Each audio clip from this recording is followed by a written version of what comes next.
In the winter of 1981, in a city famous for its hills and its wealth, a man locked himself and his toddler son inside a public restroom at the Bay Area Rapid Transit Station in Oakland, California, because it was the only door in the entire city he could find that night that actually locked from the inside. He placed his son's small bag of belongings under his head as a pillow. He held him close on the cold floor. And he stayed awake, listening to every sound outside that door, because the only thing standing between his son and the world that night was him. By morning, he would put on a suit, walk into one of the most competitive financial training programs in the country, and act as if none of it had happened. His name was Chris Gardner. And what he carried with him that night, what he never fully said out loud, even decades later, is something every father watching this needs to hear. By day, Chris Gardner was a trainee at Dean Witter Reynolds, one of just a handful chosen for a stockbroker training program that paid almost nothing while he learned. He had a son who depended on him completely, no place to call home, and a future that, on paper, looked like it belonged to someone with options most men only dream of. But options do not pay for a hotel room. Options do not feed a 2-year-old. Every single night, after a full day spent learning how to build wealth for other people, Chris Gardner faced the same impossible question: where will we sleep tonight? Sometimes it was a shelter, if there was space. Sometimes it was a cheap motel, if there was enough cash. And sometimes, when there was nothing else, it was a bathroom floor with the door locked and his son asleep in his arms, while Chris Gardner stayed awake until the sun came up. What he could not have known on those nights was that this exact period, the hardest, most frightening, most humiliating stretch of his entire life, was the foundation of everything that would come after. Not despite it, because of it. Everything he learned about discipline, about showing up no matter what, about separating who he was from where he slept, was being built in those quiet, terrifying hours that nobody around him could see. But that part of the story is still ahead of us. Right now, all that exists is a locked bathroom door, a sleeping child, and a father who has no idea how he is going to get through the night, let alone the years that follow. Before we go further into this story, let us know in the comments where you are watching from. We would love to hear from you. And if stories like this move you, make sure you hit that subscribe button so you never miss what we uncover next on The Silent Fortunes. His name was Chris Gardner. Not yet a name that would one day be known across the country, written about, talked about, turned into something millions of people would recognize. In the winter of 1981, he was simply a young father in San Francisco, wearing a suit that had to last him all week, walking into a stockbroker training program every morning, and walking out every evening with no idea where he and his son would lay their heads that night. So how does a man end up here, homeless, with a toddler depending on him completely, while at the same time competing for one of the most difficult and sought-after positions in American finance? What was Chris Gardner carrying inside him during those months? The thoughts, the fear, the private moments he never spoke about publicly, not in interviews, not in his own book, not even decades later when the worst of it was long behind him. And what did that year actually cost him as a man, as a father? And what, in the end, did it give him that nothing else ever could have? Those are the questions at the heart of this story. Because what Chris Gardner was holding on to during that winter was not just his son. It was a version of himself, the man he was determined to become, no matter what it looked like from the outside. And what happened in the months that followed would become one of the most remarkable stories of quiet endurance in American history. But in 1981, none of that had happened yet. All of it was still ahead of him, hidden inside a man in a borrowed suit, holding his son, waiting for morning. To understand what Chris Gardner was carrying that winter, you have to understand where he came from. He grew up without his father in his life, raised primarily by his mother and other relatives, in a home that knew its own share of hardship and instability. From a young age, Chris Gardner made a quiet promise to himself that if he ever had a child of his own, he would be there. Not financially, not occasionally. There. Every single day, no matter what. That promise would soon be tested in ways he could not have imagined. By the early 1980s, Chris Gardner was living in San Francisco, working as a salesman for a medical equipment company, trying to sell bone density scanners to doctors who, more often than not, did not want them and could not justify the cost. It was commission-based work, the kind of job where some months you made enough and other months you made almost nothing. Around this same time, His relationship with his son's mother began to fall apart. When it ended, Chris Gardner found himself as the primary caregiver for his toddler son, Christopher Jr., a responsibility he had wanted his entire life, arriving at the exact moment his financial situation was at its most unstable. And then came the opportunity that should have changed everything. Chris Gardner was accepted into a stockbroker training program at Dean Witter Reynolds, one of the most respected firms on Wall Street. It was real. It was legitimate. It was the kind of opportunity that could completely change the trajectory of his life. But it came with a catch that nobody outside of finance would expect. The training program paid almost nothing for months while trainees learned the business. For a single father with a toddler, this meant walking toward the opportunity of a lifetime while the ground beneath him was disappearing. Rent went unpaid. Parking tickets piled up, unpaid, turning into fines he had no way to cover. Bills arrived that he could not open, because opening them meant facing numbers he already knew he could not change. If you have ever stood at that exact intersection, an opportunity that could change everything, arriving at the precise moment you have nothing left to give it, you already understand what Chris Gardner was feeling. The pressure of providing for someone who depends on you completely, while every financial structure underneath you quietly collapses. And for Chris Gardner, this was not a temporary rough patch he could wait out. It was the beginning of something far more serious. Because what was coming next was not just unpaid bills. It was the loss of the one thing he thought, no matter what, he would always be able to provide: a roof over his son's head. Eventually, the unpaid bills became an unpaid lease, and the unpaid lease became an eviction. Chris Gardner and his son, Christopher Jr., lost their apartment. And yet every morning, Chris Gardner still put on his suit, still showed up at Dean Witter Reynolds, still sat in training sessions learning how to manage other people's money, while having absolutely no idea where he and his son would sleep that night. Nobody at that office knew. Not one person sitting beside him in those training sessions had any idea that the man next to them, learning the same material, asking the same questions, was homeless. The reality of those nights was a constant, exhausting search. Shelters in San Francisco were often full, and many would not take fathers with young children, splitting families apart in ways Chris Gardner refused to accept. When he had enough money, it meant a cheap motel room for the night, a small mercy, a real bed, a locked door that didn't require strategy. But when there was nothing, it meant finding somewhere, anywhere, that was safe enough and quiet enough to get his son through the night. And more than once, that place was the bathroom at the Bay Area Rapid Transit Station. He would lock the door from the inside, the same door from the hook, the only one that gave him any sense of control over what happened next, lay down on the floor with Christopher Jr. in his arms, and stay awake. What Chris Gardner never said publicly, not for years, was what was happening inside him during those nights. It was not just exhaustion. It was shame, a specific, suffocating shame that comes from being a father who cannot provide the most basic thing a child needs: a safe place to sleep.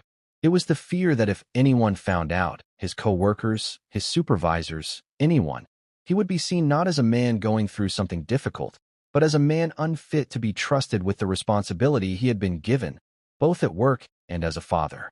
So he said nothing. He showed up every day in the same suit, performed at the same level, answered the same questions, while internally, he was holding himself together by sheer will, one day at a time. Providing for a child while privately falling apart is a specific kind of weight. It is not the kind of weight you can put down, even for a moment, because the moment you put it down, someone small and completely dependent on you feels it too. And just when it seemed like there was no way out, something shifted.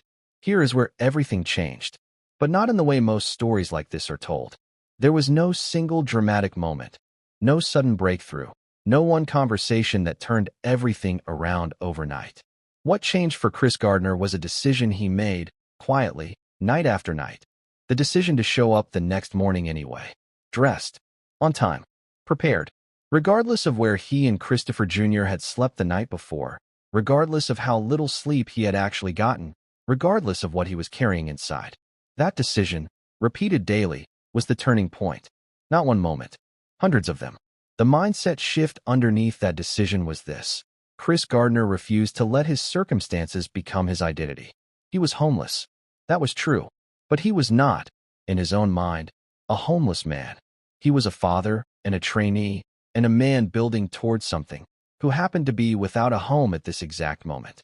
That distinction between what was happening to him and who he was became the foundation for everything else. Because the moment you let your circumstances define you, you stop fighting to change them.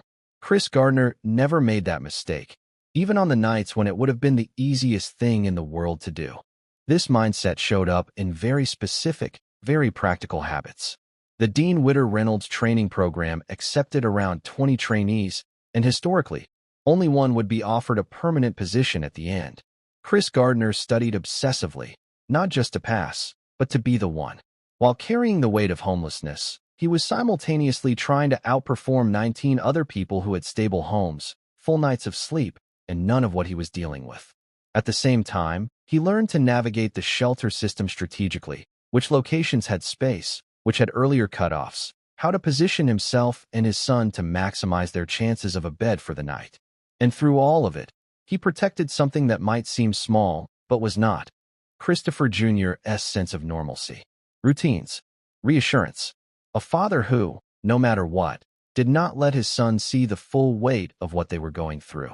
This is the part of Chris Gardner's story that functions as a masterclass, even though nobody ever taught it to him directly. The goal does not pause for the crisis. You do not get to set down one responsibility to handle another. Chris Gardner carried both, the survival of that night and the achievement of that year, at the exact same time, for months, without putting either one down. At the end of that training program, out of roughly 20 trainees, Chris Gardner was the one offered the full-time position at Dean Witter Reynolds. For the first time in over a year, he had something he had not had since before the eviction, a steady paycheck.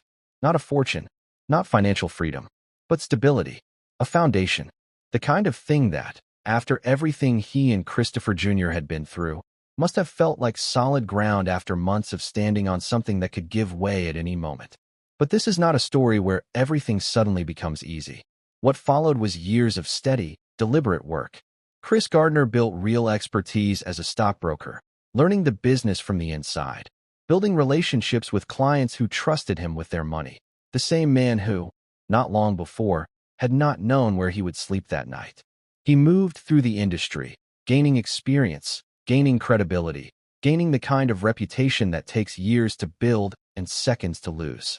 Then, in 1987, Chris Gardner did something that, on the surface, looked like starting over again. He founded his own brokerage firm, Gardner Rich & Company. But this time was different. This time, he was not starting with nothing because everything had been taken from him. He was starting with nothing because he was building something of his own, from a position of skill, experience, and earned trust. The risk was real. The uncertainty was real. But it was the uncertainty of building, not the uncertainty of surviving. Gardner Rich & Co. grew. Not overnight. Not through some single lucky break, but through years of the same quality that had gotten Chris Gardner through that winter in San Francisco, showing up, performing, earning trust one relationship at a time.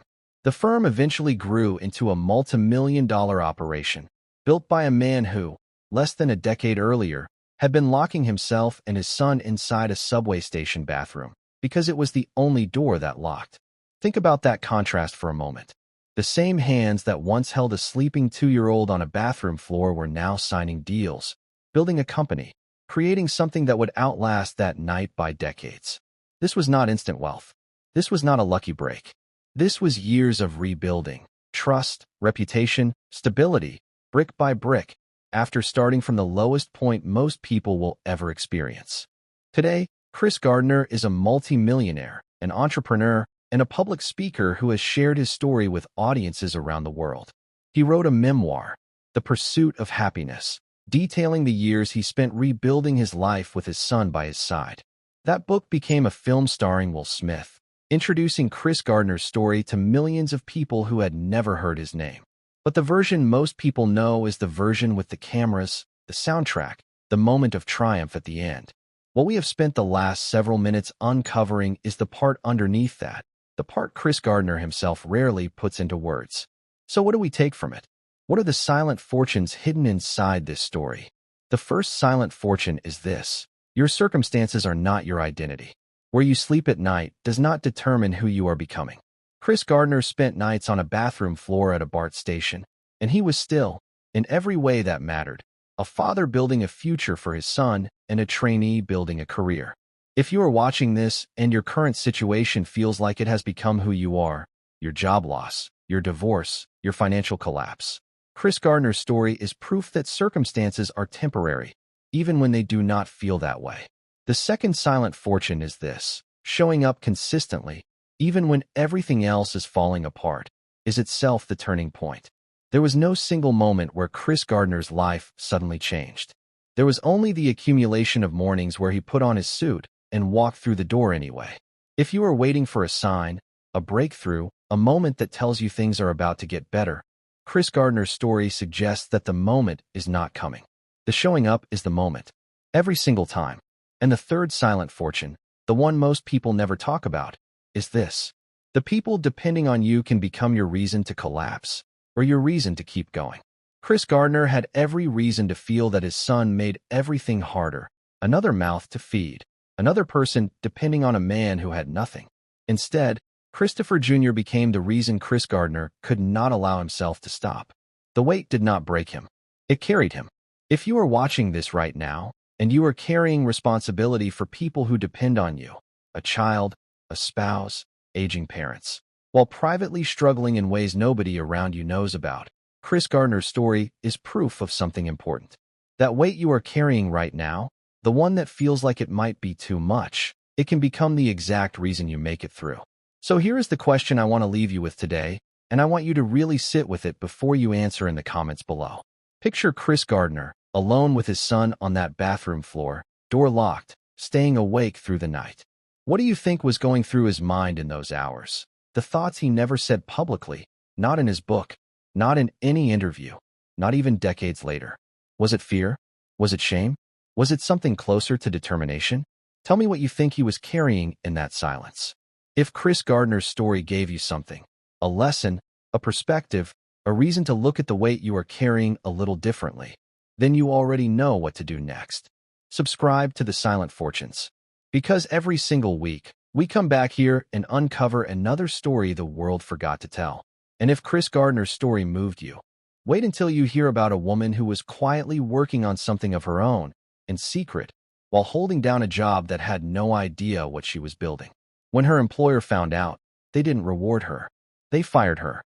What she had built in secret would go on to sell for $47.5 million. That story is coming next on The Silent Fortunes.